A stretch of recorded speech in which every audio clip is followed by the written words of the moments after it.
Hello and welcome to the DIY Gang Guide. I'm Shao, your guide to independence in the music industry. So today we're going to be talking about a subject which I'm very passionate about. Well, music in general I'm passionate about, but this in particular is extremely important. It's a subject I wanted to get to for a little while. I think today we'll go through it. Just finished my morning training session. Today I'm off to Cambridge. I want to make sure I get this right for you. So what I'm going to do is, say what I need to say, have a think about it, film a little bit more throughout the day. So you're going to catch me in a few different locations, talking to you, trying to give you as much advice on this subject as possible. And the subject we're talking about today is building your fan base and identifying fans. And I think from the title, it's pretty obvious that that's extremely important for any, professional artist who wants a long-term career. Your fan base is your lifeblood, first and foremost. And before we even get into it, I've got to say, treating them with respect and knowing how to talk to your fan base, how to communicate with them is vital. And some artists don't do that, unfortunately. Some artists even go as far as to treat their fans very badly. And as both an artist and a fan of music, having met a few artists who I personally liked and their music I personally liked, and they were less than polite to me, let's put it that way, has put me off their music and made me not want to buy or support their music. So remember, that's vital when it comes to fostering a long-term relationship with fans. The important thing is to make sure that you're always treating them with respect. Now, in terms of identifying your fan base, this is something I do on a day-to-day basis, going out, talking to people about my music. I've developed an almost natural instinct to know who's likely to be most receptive to my sort of music. And knowing who your fan base are and ultimately who you're going to be selling your music and merchandise to, if you don't know your customer base, you don't really have a starting point. And back in the day, that's where an A&R, that's where a label would tell you. But if you already know who you're marketing your music to, you're laughing really, because then you know exactly what to do. Now, I'll give you an example, for instance. My fan base comprises of quite a wide range of demographics, mainly, say, 12, 13 to 25 plus. Predominantly males, females as well, but predominantly males. Skater types, people who are into rock, metal in particular, people who are into grime, hip-hop, obviously, but also things like anime, various nostalgic cartoons, things like that, computer games as well. So, for instance now, I know that if I make a song referencing a popular computer game, that will work well for me. Whereas if I was a gangster rapper, that might not work as well. On the flip side, if I decided to work with a metal band and make a track like that, which I have done in the past, I know that that would work for me because my fan base would respond to it, because I know I have people who are into metal in my fan base. And to give you one more example, I'm going to try and cross the road and not die. We're good. Yeah. To give you one more example, my fan base are also into quite an eclectic range of music. That is one thing I've definitely noticed. So that also means that I can make a lot of varying types of music and it will be okay. Nobody will complain if I skip from hip-hop to jazz to house, etc., because number one, they're used to that. Number two, that's what they listen to in general. On another note, because of the way that I interact with my fans and have approached them, i.e. going up to them and speaking to them, selling them a CD, etc., it means that a vast majority of my fan base are more into physical CDs and physical releases than they are digital downloads. And that is something that is very important to take into consideration when marketing, when releasing a product, when releasing an album, single, etc., All these things you need to know. You need to know your fan base inside out, like they're your best friend, because they're going to be the ones who give you your career and your longevity in the music industry. So you need to know these sort of things. Now, that information applies to me. It may not necessarily apply to you. I can only really give you the info based off of my own personal experience. Having said that, if you're smart, which I think you are because you're watching this guide, you can tailor-make it to what you're trying to do and what you are already doing. Now, what I can say to you is that building your fan base obviously depends on the sort of music you make, and I think the sort of music you make needs to come from you and from your heart and from what you're personally interested in, first of all. I don't think it's ever a good idea to start off making your music with a view to make it for somebody else. If you're not making your music for you, then ultimately you're going to lose that love at some point, and it's going to become more of a chore. And really, when you're making music, it needs to always be about the love and about you doing it for yourself. And it just so happens that there's a load of people like you who also happen to like it. That's the way I see it anyway. So when it came to making my music, I'm into a lot of music. I'm into rock. You know, Evanescence is my favourite band, for instance. So I've always wanted to work with bands and things like that, make metal. I don't just listen to hip-hop, I listen to a lot. So rapping on lots of different music was always natural for me. So I put my music together, and then I identified the people who were like me, who would like that, if you understand. So that's really the way that you want to go about doing it, more so than saying, well, I want to be a... Oh, what should we say? Shut up. I want to be a conscious rapper, you know, so I'm going to make music for, you know, for those sort of people who are into the politics and everything like that, but you find politics insanely boring. That's not the way to go about it, seriously. You will lose in the long run. I'm going to tell you that for real. So just be you and find people who are like you, and they will like you. Identifying other artists who are similar to you can also be very useful. Now, before I start, let me just say that don't copy artists, don't copy who you're similar to or who you like or whatever, because then you might as well listen to whoever you're copying. Always be original, always be you, but at the same time know who you're like so that you can help to identify a fan base. So once again, giving examples from my personal experience, Tech 9. If you're into Tech 9, there's a very, very good chance you will like my music. If you're into Hopsin, there's a very, very good chance you'll like my music. I'm not like Hopsin or Tech 9. You might be able to draw some similarities, but I'm not trying to be them. I'm not trying to make my music like them. I'm trying to make my music. But it just so happens that if somebody says to me, I like Tech 9, you're probably going to like my music. On the flip side now, if you're into 2 Chainz, for instance. Now, this isn't, I'm not saying this is not a negative or anything like that. I'm just saying if you're into 2 Chainz, there's a good chance you might not like my music, you know? If you're into, oh, I don't know, just trying to pull names off the top of my head. I don't know. It doesn't matter. I mean, I'm sure you get the idea that I'm trying to make. Anyway, so, and the joke is, for me, anyway, even when I started making music, I didn't actually know who Tech 9 was until a lot later in my career, and I'd already fleshed out my career and decided who I was and what I was doing, and it just so happened I found this guy who had a very similar ethos to me. And looking at his fan base, I realised that, yeah, they would actually be into my music. So it was never the case that I set out to be Tech 9 or to be this guy. Once again, you're losing if you set out to be somebody other than yourself. You always need to make your music for you. I'm going to keep reiterating that because that's extremely important.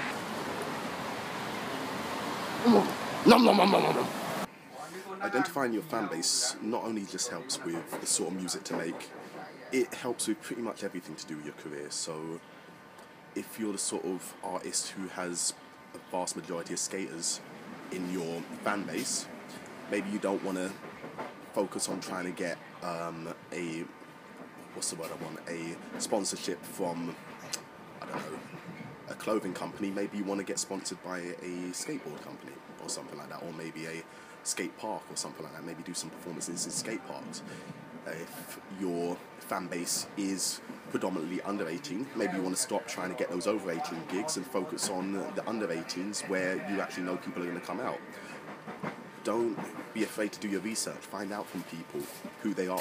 You know, get to know them, because you will have some very loyal supporters who you will know by face, by name, and you want to make sure that they stay loyal. So look after them. Be nice to them. Find out a little bit more about them other than, are you going to buy my music?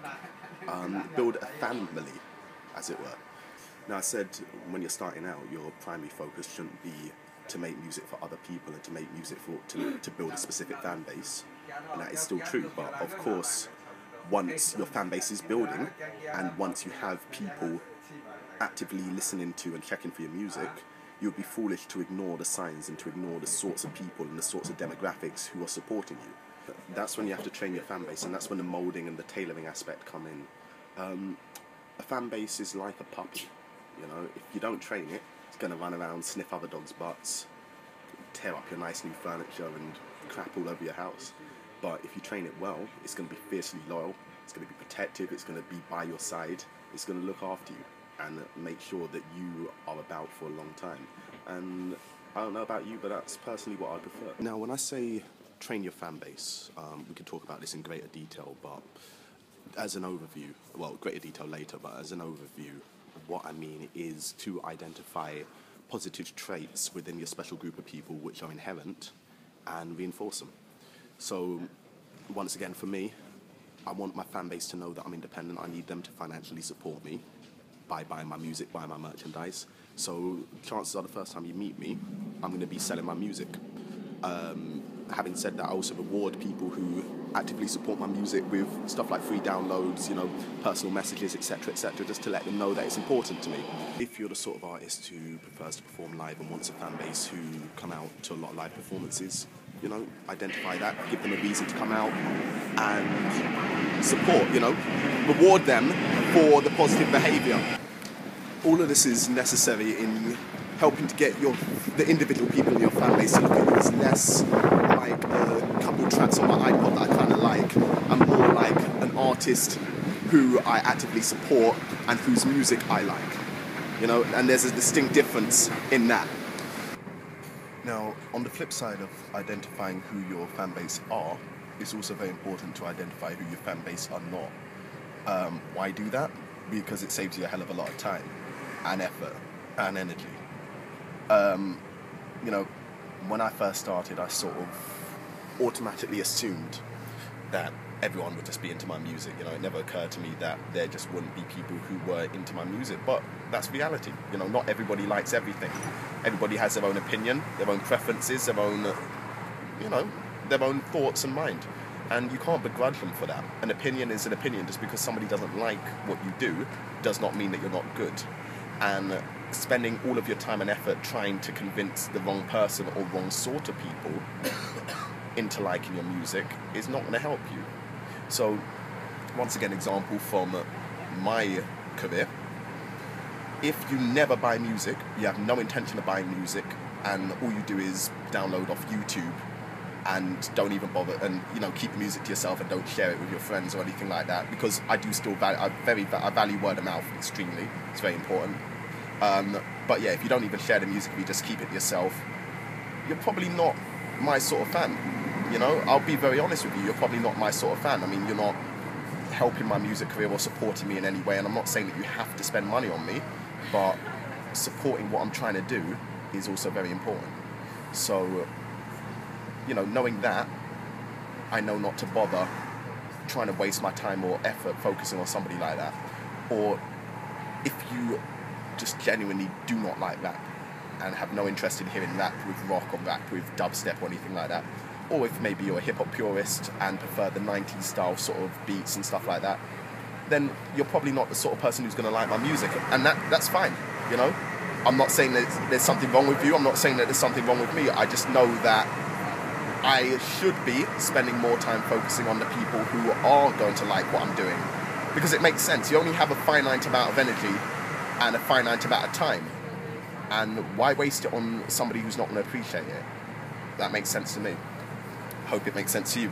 And on that note as well, haters as well, just touching on this, I don't really like the term haters, it's a bit ambiguous, but I see some people spending a lot of time focusing on the negative comments and the negative responses to their music and their artistry, whether it be on YouTube, Facebook, Twitter, etc., replying to them, giving them a platform to say more, and effectively ignoring all of the nice comments that they're getting. Why do that? Why reward people for not liking your music, which is essentially what you're doing by responding to them? Spend more time appreciating the people who actually appreciate you, and you'll be happier for it, and you'll feel a lot freer as well. You genuinely feel, I tell you, I feel great just knowing that I know generally I have a good idea, very, very good idea of the sort of people who like my music, and in turn, what sort of music to make for them, the way to put it across to them, etc., etc. I don't have all the answers and I don't have it all right yet, but I'm getting there. It's very freeing to know that, and to not have to worry so much about, who's going to listen to me, who's going to like me, this and this and this. It feels good to know who you're targeting.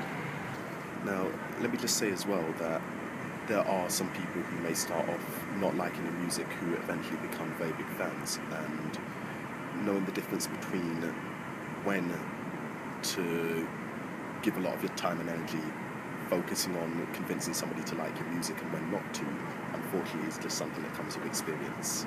I can't tell you specific scenarios or exactly when to know and when not to know. You just kind of know when a person or a demographic is worth your time to convince. So, that comes with experience. You just got to get out there and get your hands dirty sometimes, And remember, the thing is, in this bloody industry, everybody has an opinion, even when they shouldn't.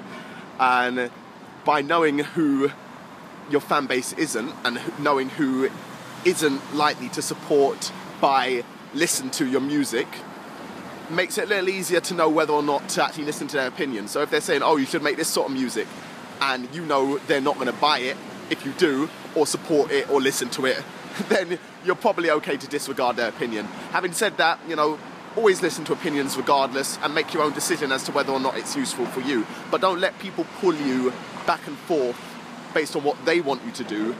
Know what you want to do and train your fans to expect certain types of music, behaviour and artistry from you. So yeah, that's really it. That's what I want to say about building your fan base, and not building a fan base, but identifying your fan base and identifying your fans, for now anyway, until I think of something else. Really just take some time on your social networks, look through the sort of people who are already actively listening to you and understand them a little bit. See if there's some sort of correlations between the people. What are they into? What do they like? What do they like about your music? Don't be afraid to contact people and talk to them. Get some insight, because this is very invaluable and will save you a lot of time later. Even go as far as to talk to people in the real world. Shock horror. When I was putting together new tunes, often when I'm on the train and I see somebody I think will like it, I'll just ask them to have a listen, just to confirm that my suspicions are correct. So don't be afraid to, just talk to somebody you don't know, let them listen to the music and ask their honest opinion. You're more likely to get an honest opinion from somebody you don't know because they have no reason to lie to you. That would help, and it will also help you in naturally being able to identify the sort of people who will be into you. And yeah, like I said, my newest single is going to be Gas Mark 10, and the reason it is because I played it to a lot of people who are my fans or who would fit into my fan base, and the general response has been positive. So that tells me that yes, this is the right track to push forward because my fan base will enjoy it. So yeah, that's how you use fan identification. This is Shao. This is the DIY Gang Guide. I'm now in Cambridge, so I'm going to get to work, make some new fans. Peace. DIY Gang, DIY Gang. Hello there, and welcome to the DIY Gang Guide. I'm your host. Hello, welcome to the DIY Gang Guide. I'm Shao, your host, your guide. Bugger.